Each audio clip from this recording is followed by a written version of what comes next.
My name is Bob Hawkins. I'm the global lead here at the World Bank for Technology and Innovation in Education.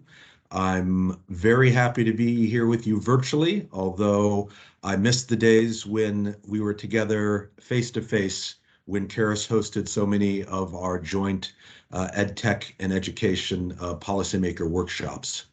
I'm going to go ahead and share my screen so that I can share a little bit about the theme of this virtual meeting, Facing the Future of Education, a Better Tomorrow for All.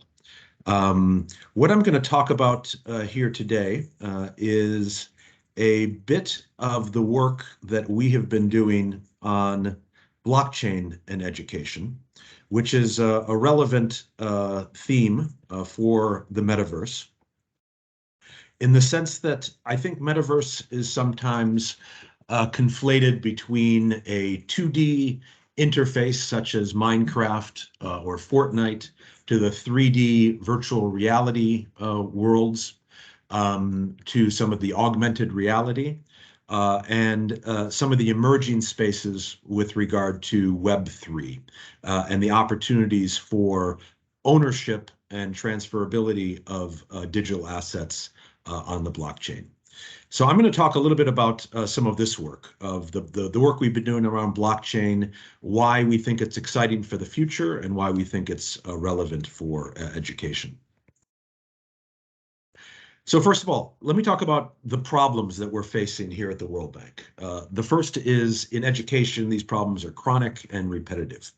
A huge challenge around unmotivated youth and the relevance of education in terms of skills. So on motivation, 46% of young people, for instance, in Latin America, who start higher education graduate by the time they're almost 30. Lack of relevant skills. Recent surveys show that the private sector demands skills such as critical thinking, collaboration, communication, and yet our institutions are rarely developing these skills. Unrealized youth potential, finding ways in which to tap into what youth are passionate about, such as thinking about using their education to affect changes in behavior with regard to climate change. Transparency. Many studies have shown that only 13% of resources actually reach the school and the classroom level. And then finally, high monitoring and evaluation costs. It's interesting that almost 3/4 of our education projects involve what's called results-based financing. So we finance results as opposed to inputs. But for every dollar that we spend on these, we spend another 50 cents, or about 33%, on the verification. So it's some of these issues that compelled us to kind of look at new solutions and new technologies and how we might be able to address some of these challenges we see across our portfolio. Now, I'm going to talk a little bit about an action research project that we've run for 12 years now, called Evoke, which is a project which is using technology to engage students where they're spending their time, in storytelling, in graphic novels, in social networks, in game environments. And it's a project-based learning initiative that helps young people think about global grand challenges, develop solutions to those challenges, and in the process, develop these 21st century skills. Excuse me, I've developed a bit of a cold. But the skills are creativity, being a creative visionary, collaboration, empathy, and problem solving. And you can see here the sub skills as well that are developed through this engagement. And we've discovered through various iterations that actually development of these 21st century skills is much more effective when you're doing it in a project-based learning environment, so that you're thinking about empathy not just in the abstract, but in going out in your community and kind of understanding what are their challenges around climate change or around literacy, that you're developing creativity, again, not in isolation, but thinking about how to resolve problems and brainstorming with others. So this is a little bit of background on this project that we've iterated a number of times. First of all, looking at behavior change through game mechanics. Second, looking at the development of relevant 21st century skills. And in the latest iteration, again, looking at how frontier technologies such as blockchain can address some of the challenges that I highlighted up front. Now, again, what was the solution that we put together? We looked at the use of blockchain to facilitate transparent and trackable incentives to students to develop relevant skills to solve environmental challenges, one of the global grand challenges that we're interested in. Again, this is an open source global public goods solution that we developed that addresses these issues of transparency of disbursement, so that you can see as you put a dollar or a peso in the case of Colombia, where we piloted this project, into a cohort of students. You can see as it reaches all the way down to the classroom level and is used by students in a marketplace. In the project that I'm going to share with you, students received tokens that had real world value in exchange for doing work on an online platform. And as they received those tokens, they could exchange them in the marketplace. The second objective was improving efficiency through results-based financing. Again, instead of paying that additional 50 cents on every dollar to verify whether indeed students achieved results, we built the results into what are called smart contracts on the blockchain, which are basically if-then statements. So for instance, if a student completed an activity in the online platform, he or she would receive tokens. If then that activity and that evidence was of quality and received, in the case of Colombia, a grade of 80% or higher, then they would receive additional tokens. So very simple results. Did they do the work, and did they do it with quality? And then finally, we see this as an opportunity to, by providing transparency, both in flow of funds and transparency in terms of results, to be able to crowd in additional investment into the education sector. Now, again, just a brief overview of what is the blockchain and why we think it's an interesting technology to address some of these challenges. So the first one is trust. We hear a lot about trustless data. So again, this data set that is shared across a network of computers that share the exact same set of data in terms of exchange of value. So if I provide X number of tokens to my colleague Alice, that transfer of value is replicated across these thousands of computers that are on the blockchain. So again, this sense that there is not an ability to change that data at a centralized level, and because it's distributed, it's more trustworthy. Obviously, the data that goes in needs to be trustworthy in the first place, but once it's shared across the network, it's impossible to change. Again, the uniqueness of the blockchain, that it's provided for the first time the ability to create scarcity in digital assets, whether it's money, certificate, or digital content, which again presents then the opportunities for ownership of digital assets and then exchange of value in those digital assets. And the last characteristic of the blockchain that is of interest is the programmability of these digital assets. So again, just as we illustrated in the smart contract, being able to program exactly how a digital asset will be exchanged if a student completes work, if a student completes work with quality, and be able to then transfer value based on that work that's completed is of interest to us. Now, this is just an example of kind of how the pilot was run. We ran this in Colombia right before COVID in 2019, 2020. And the idea was that we converted fiat money, dollars, and in this case pesos, into a token on the blockchain. This was a stable coin, so there wasn't fluctuation in terms of value. That these resources were then put into a donor account, so that the donor, whether it's the World Bank, the government of Colombia, in this case, it was the government of Spain who supported this project, were then able to allocate those resources to a cohort of various student groups. They could then allocate it to the student cohort. The students would do the work, earn the token. Teachers would then validate the work, could also earn tokens, and then both could go to the marketplace and exchange these tokens for real world value. In the case of Colombia, a partner, Telefónica or Movistar, their cellular provider in Colombia, provided data plans for the students. And we also had a donor dashboard. So again, the donor, in this case, the Spanish government, but also the World Bank and the government of Colombia, could see exactly how these resources that were originally put in for a number of cohorts of students were eventually distributed to individual students and when they were exchanged in the marketplace. So every transaction was verified on the blockchain and was time-stamped. Now, again, the results of this intervention were increases in student motivation and transparency and trackability of funds. So we had very high levels of engagement for an online learning program with 85% of the total content completed.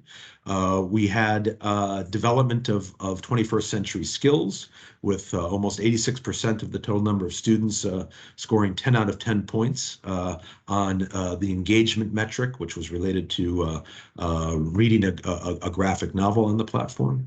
And then finally, there were over 2,000 badges that recognized development of student skills. Again, just to reiterate, on the blockchain, we had the rules design that defined exactly when students would receive tokens and rewards. The donors had complete transparency in real time of when these resources were transferred to students. And we were able to kind of capture feedback from donors to get feedback on whether indeed this is a scalable project. We did deal with a great number of legal and regulatory issues. This was a closed system, so tokens could not be transferred out of the system. And we used a sandbox approach to try to anticipate some of the risks and mitigate those risks during design. And again, just to reiterate, the use case for this was what we call conditional cash transfer, which in the case of Colombia, there was a program called Youth in Action that was incentivizing students that were out of school to enroll in skill building programs, stay in those programs, graduate, and develop skills. So this was a way to have a much more cost-effective and transparent way to target and support those students through the transfer not of cash directly, but through tokens that represented value. Now, we're excited about this technology. The next area that we're beginning to look at that I think is relevant to where we are now in this virtual conference in the metaverse is the ownership of digital content, whether it's an avatar or whether it's an in-game tool, or whether in this case it is digital content. And we're looking at the possibility of how we might be able to use this experience with the blockchain to empower local content creators to own their content. And then to develop the basis, building off this last experiment on transparent value, exchange of value across education systems, identifying kind of content is one aspect of value in an education system. Now, we started a project with 4 countries on the theme of migration.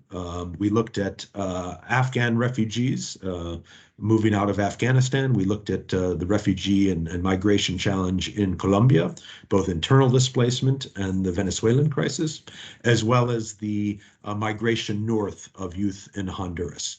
We also worked with the school right here in Washington, D.C. that caters to adult migrants. This is an example of how the digital content is being developed. This is the image of both a character and a background layer. And this is what I want to talk about a little bit in terms of thinking of digital content in layers that could be owned by various content providers. This is the example of Gladys that was developed in Colombia. And this is the concept that we're borrowing from a field of generative art that deals with the composition of different layers in a photo. In this case, all these layers are images, but you could imagine having images, also having text, having audio, you could have video.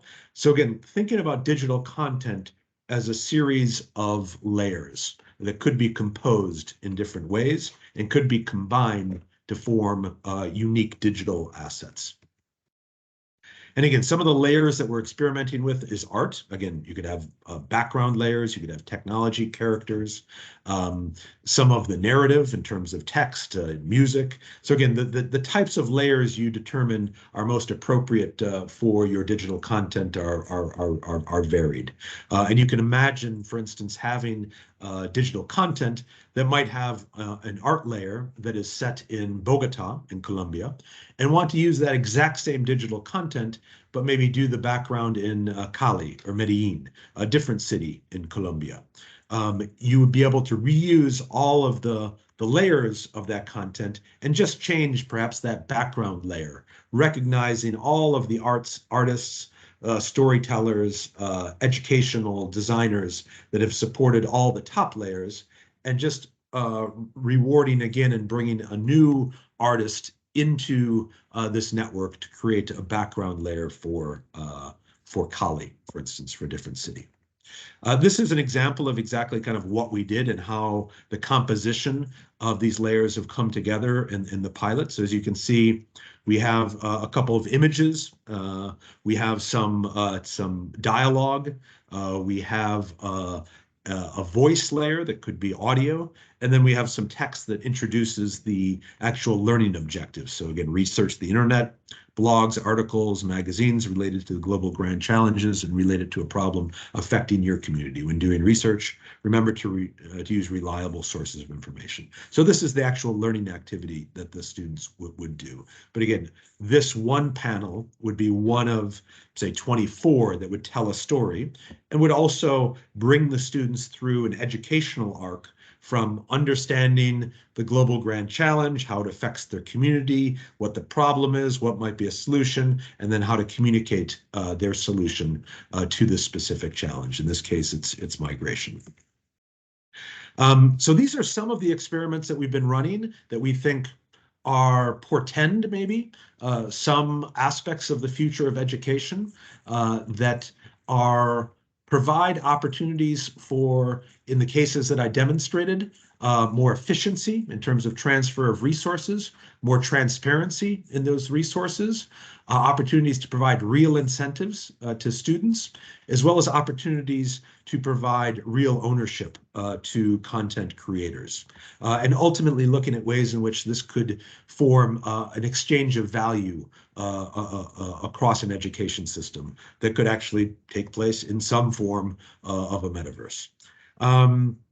After this project, we did a series of seminars over a year that looked at various aspects of the use of blockchain in education, from just kind of understanding what it is, to looking at ecosystems and crypto networks, to looking at learner-centered credentials, which is one of the most prevalent use cases for the blockchain to ensure that the value given to a credential is actually valid and it's a real credential, and to try to address fraud in credentials, to how these skills and micro-credentials and badges could form a sort of skills economy, to looking at the very important aspects of assessment and measurement to ensure that indeed these skills do have value, to looking at kind of the economics of the exchange of value across different actors, whether it's students, teachers, mentors. So all of this is on our website. You can kind of jump into the recordings, and we encourage you also to join in our next iteration of this community.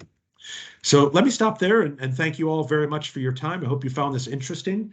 Again, we're very much looking forward to continued collaboration with all of you, and especially with our good partners at Keras. And we hope to see you again, hopefully in person and not just here in the metaverse. Thank you very much. Bye-bye.